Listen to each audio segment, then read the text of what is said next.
అందరికీ నమస్కారం. తెలుగునాటే కాదు యావత్ భారతదేశం కూడా మహానటుడిని కోల్పోయింది.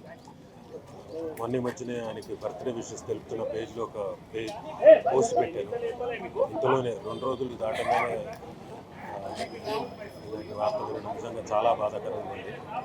కాకపోతే ఆయనతో కలిసి నటించినందుకు నాకు చాలా ఆనందంగా ఉండింది. ఎంతసేపు ఆయన తెలుగు భాష గురించి, తెలుగు నటుల గురించి, తెలుగుని ఎంత అభివృద్ధి చేయాలా అన్న దాని మీదే తపన పడుతుండేవాడు.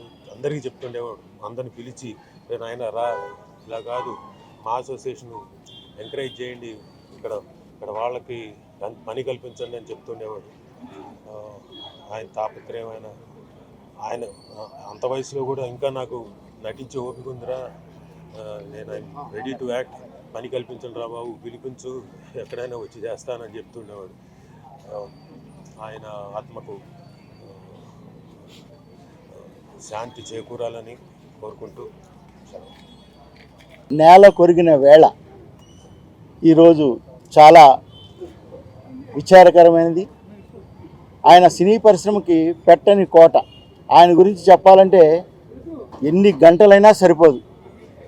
పెద్దలు చెప్పినట్టుగా ముక్కుసూటి మనిషి, ఎవరైనా పక్కన చక్కగా డైలాగ్ చెప్పినా, చక్కటి ఎక్స్ప్రెషన్ పెట్టినా ఎంకరేజ్ చేసే అద్భుతమైన గుణం ఉన్నటువంటి ఒక పెద్ద నటుడు. ఈ మధ్య ఫిల్మ్ ఇన్స్టిట్యూట్లు చాలా వస్తుంటాయి. ఆ ఫిల్మ్ ఇన్స్టిట్యూట్లో ఏం నేర్పించారో తెలియదు, కానీ ఈ కోట గారి పాత్రలు చూస్తే చాలు ఒక అద్భుతమైనటువంటి నటన నేర్చుకోవచ్చు. అసలు ఈయన నట జీవితానికి పిహెచ్డి కూడా చేయొచ్చు ఎవరన్నా. అదేవిధంగా వీరు చేసిన క్యారెక్టర్స్ ఎంతోమంది అభ్యుదయ నటులకి చక్కటి మార్గదర్శకంగా ఉంటుంది. ఇక వారు లేని లోటు ఎవరూ తీర్చలేరు.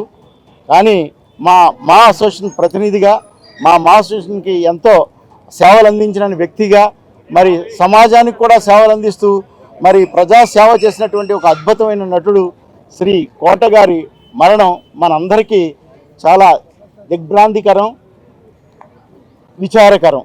వారి ఆత్మ సద్గతులు పొందాలని మనస్ఫూర్తిగా కోరుకుంటూ మీ శశాంక.